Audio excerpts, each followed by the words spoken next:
بسم الله الرحمن الرحيم حامد ومصلي ومسلما بعد الحمد والصلاة فأستعيذ بالله من الشيطان الرجيم بسم الله الرحمن الرحيم السلام علیکم ورحمۃ اللہ وبرکاتہ۔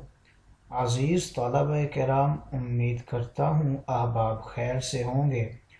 انشاءاللہ آج ہم تفسیر جلالین کے درس نمبر 126 میں سپارہ نمبر 17 سے سورہ حج کی منتخب کردہ آیات 59 اور 60 کو پڑھنے کی سعادت حاصل کریں گے، جن میں کلام باری تعالیٰ و کلام مفسر کا ترجمہ ہوگا، ربط و تعلق آیات کو ذکر کیا جائے گا، کلام مفسر کی تشریح و توضیح کی کوشش کریں گے۔ تو آئیے طلبہ کرام بلا تاخیر بڑھتے ہیں اپنے آج کے درس کی طرف۔ بسم اللہ الرحمن الرحیم۔ رب تعالیٰ نے ارشاد فرمایا لَيُدْخِلَنَّهُمْ مُدْخَلًا يَرْضَوْنَهُ وَإِنَّ اللَّهَ لَعَلِيمٌ حَلِيمٌ۔ آئیے طلبہ کرام سب سے پہلے ان آیات مقدسہ کا ماقبل آیات کے ساتھ ربط اور تعلق جان لیتے ہیں۔ مفسرین کرام ان آیات کا ماقبل آیات کے ساتھ پہلا ربط اور تعلق کچھ یوں بیان کرتے ہیں کہ پچھلی آیات میں رب تعالیٰ نے مومنین کو ہدایت دینے کا ذکر فرمایا ہے، ان آیات میں ہدایت کی کیفیتیں اور انواع کو ذکر کیا جا رہا ہے۔ دوسرا تعلق ان آیات مقدسہ کا ماقبل آیات کے ساتھ کچھ یوں ذکر اور بیان فرماتے ہیں کہ پچھلی آیات کے اندر مصائب مومنین کا ذکر ہوا، اب ان آیات مقدسہ میں انعامات مومنین کا ذکر کیا جا رہا ہے۔ تیسرا تعلق ان آیات مقدسہ کا ماقبل آیات کے ساتھ کچھ یوں بیان کرتے ہیں کہ پچھلی آیات میں مومنین کے ایک انعام کا ذکر کیا، لَيَرْزُقَنَّهُمُ اللَّهُ رِزْقًا حَسَنًا، اب دوسرے انعام لَيُدْخِلَنَّهُمْ کا ذکر فرما رہے ہیں۔ آئیے طلبہ کرام ان آیات مقدسہ کا شان نزول بھی جان لیتے ہیں۔ ایک دفعہ چند صحابہ کرام آقا کائنات کی خدمت اقدس میں عرض گزار ہوئے، یا رسول اللہ، جو مسلمان جہادوں میں شہید ہو گئے ان کے مرتبے اللہ کے نزدیک بہت زیادہ ہیں، ہم بھی آپ کے ساتھ ہر جہاد میں شامل رہیں گے، لیکن اگر ہمیں شہادت نہ ملی اور بعد میں بے شہادت موت آئی تو ہمارا بارگاہ الہیہ میں کیا حال ہوگا؟ تو ان صحابہ کرام کے اس سوال کے جواب میں رب تعالیٰ نے انعامات کے طور پر ان آیات مقدسہ کو نازل فرما کر ان صحابہ کرام کو جواب عطا فرمایا تھا۔ آئیے طلبہ کرام ربط و تعلق آیات کے بعد بڑھتے ہیں آج کے درس کے ترجمہ کی طرف۔ بسم اللہ الرحمن الرحیم۔ رب تعالیٰ نے ارشاد فرمایا لَيُدْخِلَنَّهُمْ مُدْخَلًا يَرْضَوْنَهُ وَإِنَّ اللَّهَ لَعَلِيمٌ حَلِيمٌ۔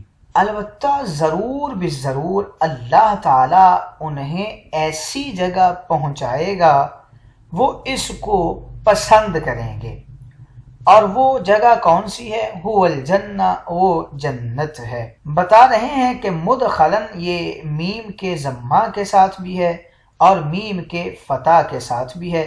اگر اسے مدخلن میم کے ضمہ کے ساتھ پڑھا جائے تو داخل کرنا معنی ہوگا، اور اگر اسے میم کے فتح کے ساتھ مدخلن پڑھا جائے تو یہ داخل کرنے کی جگہ یعنی اس میں ظرف مراد ہوگا۔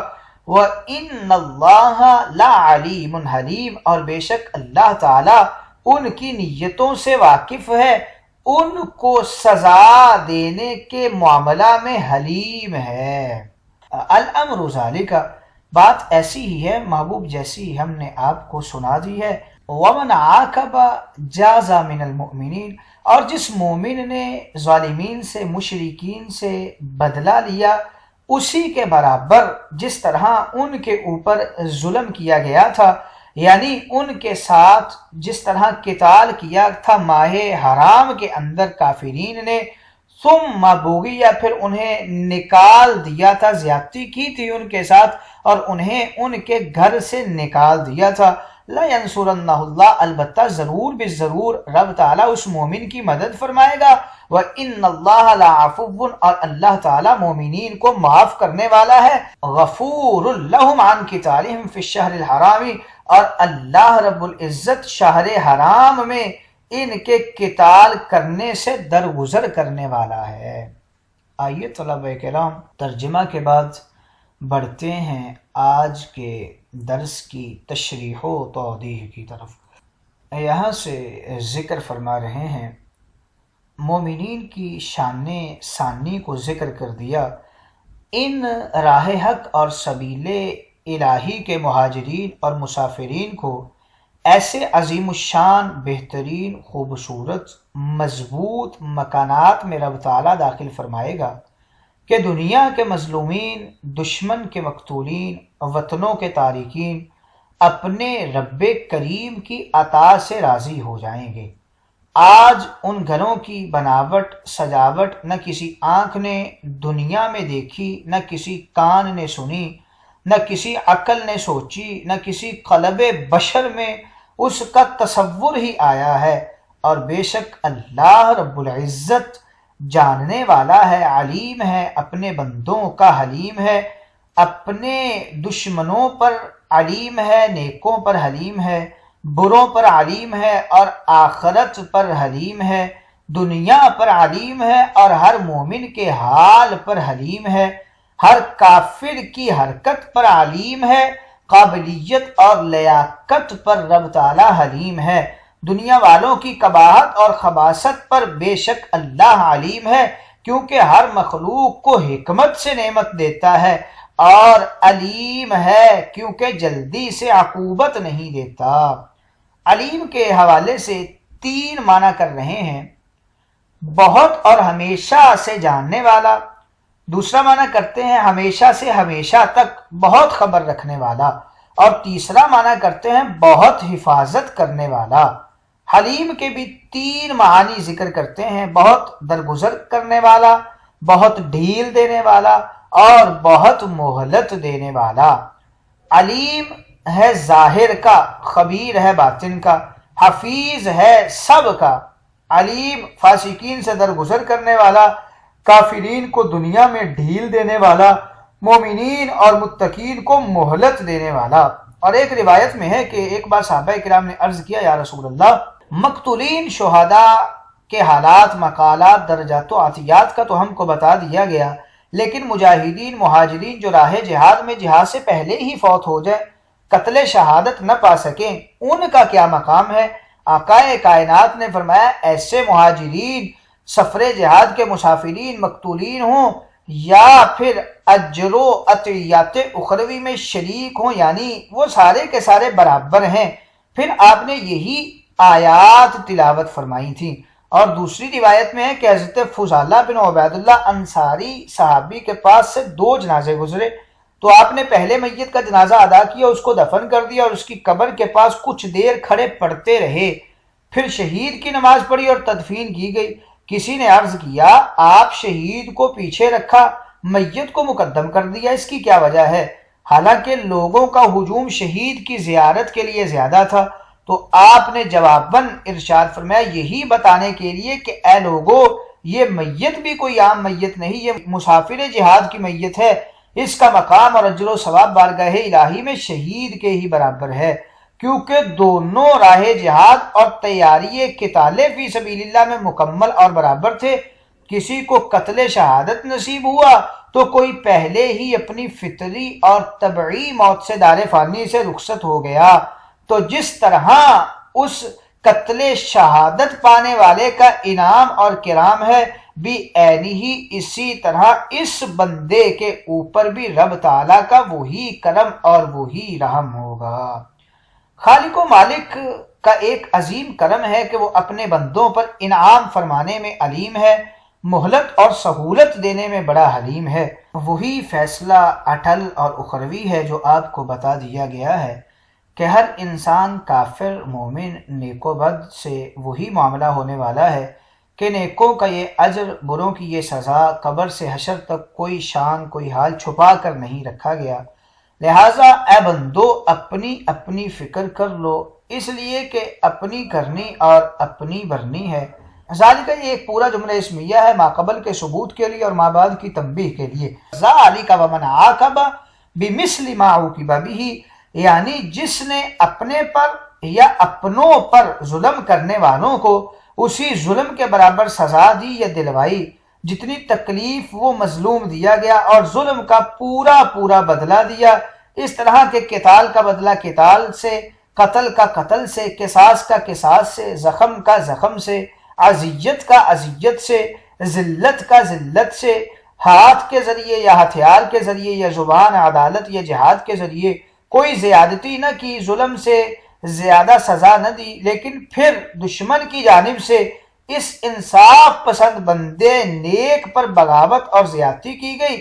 بغاوت یعنی پھر انہیں ان کے گھروں سے نکال دیا گیا۔ یہاں پر ذکر کر رہے ہیں کہ جو مومنین کو شہر حرام میں قتل کر دیا گیا تھا اور آپ کو آپ کے علاقوں میں سے نکال دیا گیا تھا، اس کی بابت یہ گفتگو کر رہے ہیں، اور زیادتی ان کے اوپر کی گئی اس بغاوت کی کچھ قسمیں ذکر کر رہے ہیں کہ بغاوت 4 صورتوں کی ہوتی ہے۔ ایک یہ کہ ارادہ حد سے تجاوز ہو، اور دوسرا یہ کہ بلا ارادہ حد سے تجاوز ہو، اور تیسرا یہ کہ مقدار میں تجاوز ہو، اور چوتھا یہ کیفیت میں تجاوز ہو۔ یعنی ظلم میں حد انصاف سے بڑھنا، اور طلب میں حد وجوب سے بڑھنا، اور غضب میں حد حقوق سے بڑھنا۔ کسی بھی مسلمان پر کسی بھی کافر دشمن کی طرف سے کسی بھی قسم کی بغاوت کی گئی تو اس مظلوم مومن کو گھبرانا نہیں چاہیے، نہ وہ پریشان ہو، اس لیے کہ وعدہ ربانی ہے لَيَنْصُرَنَّهُ اللَّهُ، اللہ رب العزت بے شک ضرور مدد فرمائے گا مومنین کی، اس دنیا میں بھی اور دین میں بھی۔ اللہ تعالیٰ جو دنیاوی طور پہ بندوں کی مدد فرماتے ہیں ان کی 3 قسمیں ہیں، اور اخروی طور پر جو مدد فرماتے ہیں ان کی بھی 3 قسمیں ہیں۔ طبیعت کا صبر، جسمانی قوت اور قلبی جرت و ہمت، یہ رب تعالیٰ کی طرف سے بندے کو دنیاوی مدد ہے۔ اجر دنیا قیامت میں مومن مظلوم کو بدلہ ملنا، ظالم کو سزا ذلت اور عذاب جہنم دنیا، یہ مومن کی اخروی مدد ہے۔ بے شک اللہ اپنے بندوں کے لیے عفو بھی ہے اور غفور بھی ہے، اس طرح کہ اگر کوئی بندہ کسی مجرم پر بلا ارادہ زیادتی کرے پھر توبہ کر لے اور معافی مانگ لے تو اس کو معاف فرما دینے والا ہے، اور اپنے ان بندوں کو جو اس کی بارگاہ جمال و جلال میں عاجزی مسکینی سے عابد و زاہد ہیں بخشنے والا ہے اور اپنی چادر رحمت میں چھپانے والا ہے۔ یعنی جو مومنین شہر حرام میں کافرین کو قتل کر بیٹھیں اور پھر اپنے اس عمل کے اوپر رب تعالیٰ سے معافی تلافی بھی کر لیں تو رب تعالیٰ انہیں بخشنے والا ہے۔ معافی اور توبہ میں فرق یہ ہوتا ہے کہ سابقہ اغلاط کی معافی ہوتی ہے، آئندہ بچے رہنے کی توبہ ہوتی ہے۔ معافی کا لغوی معنی ہے بخش دینا، اور توبہ کا لغوی معنی ہے رجوع کرنا۔ اشارہ اس بات کی طرف ہے کہ اے انتقام کی قدرت والو، انتقام سے معاف کر دینا بہتر ہے، لیکن اگر معافی نہ دو یا نہ دے سکو اور ظالم سے ظلم کے برابر انتقام لے لو تو وہ رب کریم بخشنے والا ہے۔ غور کرو کہ جب قادر مطلق قدرت کاملہ والا معافی عطا فرما دیتا ہے تو ثابت ہوا اللہ تعالیٰ کو معافی کتنی پسند ہے۔ رضا الہی کے لیے اگر بندہ کسی کو معاف کر دے تو اس کے 3 فائدے ہوتے ہیں۔ پہلا یہ کہ معافی دینے والے کے گناہ معاف ہو جاتے ہیں، دوسرا یہ کہ معاف کرنے والے کے درجات بلند ہو جاتے ہیں، اور تیسرا یہ کہ دنیا میں وقار اور آخرت میں نہ گناہوں کا حساب نہ قیامت میں شرمندگی۔ آئیے طلبہ کرام ان آیت مقدسہ میں مفسرین کرام کچھ اقوال کرتے ہیں۔ مدخلن کی قراءت کے حوالے سے ذکر کرتے ہیں کہ اس میں 2 قول ہیں۔ بعض کے نزدیک یہ مصدر میمی ہے ضمہ میم کے ساتھ، اور ترکیب نحوی میں مفعول مطلق ہے لیدخلنہم کا، اور دوسری قراءت میں مدخلن ہے میم کے زبر کے ساتھ اور اس میں ظرف ہے، اور لیدخلنہم کا مراد ہے جنت کا یاقوتی خیمہ، مگر پہلی قراءت مشہور و مکتوب ہے۔ ذالکہ میں دو قول ذکر کرتے ہیں، بعض نے کہا یہ مبتدا ہے، اس کے بعد اس کی خبر پوشیدہ ہے اور ترجمہ ہے وہ جو پہلے نیک و بد کا حال اخروی بیان ہوا وہ اٹل فیصلہ ہے، اور بعض کے نزدیک یہ خبر ہے، اس سے پہلے مبتدا پوشیدہ ہے اور ترجمہ اس طرح ہوگا جو کچھ بیان ہو بس وہی کچھ ہونا ہے۔ ومن عاقبہ کے واقعہ میں تین قول ہیں۔ بعض نے کہا ایک بار صحابہ کرام کی ایک بستی پر کفار نے بارادہ جنگ محاصرہ کیا، صحابہ نے کفار سے کہا یہ حرمت جنگ کے ماہ محرم کی 28 تاریخ ہے، ہم 2 دن بعد جنگ کریں گے، مگر کفار نہ مانے کیونکہ ان کا ایارانہ منصوبہ ہی یہی تھا۔ مجبوراً صحابہ کرام بھی میدان جنگ میں آ گئے، رب تعالیٰ نے مدد فرمائی، تمام کافر قتل ہوئے۔ بعد میں صحابہ کرام کو خوف الہی ہوا کہ ہم نے تو حرمت کے مہینوں میں جنگ کر لی ہے، تب حاضر بارگاہ مصطفیٰ ہوئے اور اپنی مجبوری بیان کرتے ہوئے سارا واقعہ سنایا۔ آقا کائنات نے فرمایا تم پر کچھ گناہ نہیں، اور تب پھر یہ آیات مقدسہ پڑھ کے سنائی تھی کہ اللہ تعالیٰ نے لَيَنْصُرَنَّ کا وعدہ تمہارے ساتھ کر لیا تھا۔ دوسرا واقعہ یوں ذکر کرتے ہیں کہ بعض نے فرمایا من عاقبہ میں ان مظلوم صحابہ کرام کا ذکر ہے جو مکہ مکرمہ سے ہجرت کر کے مدینہ کی طرف گئے اور وہاں قوت بدلہ لینے کے قابل ہوئے، پھر جنگ بدر میں بدلہ لیا اور جنگ احد میں پھر بوغی یا علیہ کا اظہار ہوا اور لَيَنْصُرَنَّ کا وعدہ الہی پورا ہوا۔ اور بعض نے کہا من سے مراد عدالت اسلامی کا جج اور قاضی ہے، اور عاقبہ سے مراد حدود و قصاص یا تعزیرات اسلامی کا نفاذ ہے۔ تاریخی اعتبار سے یہ تینوں قول ہی درست ہیں۔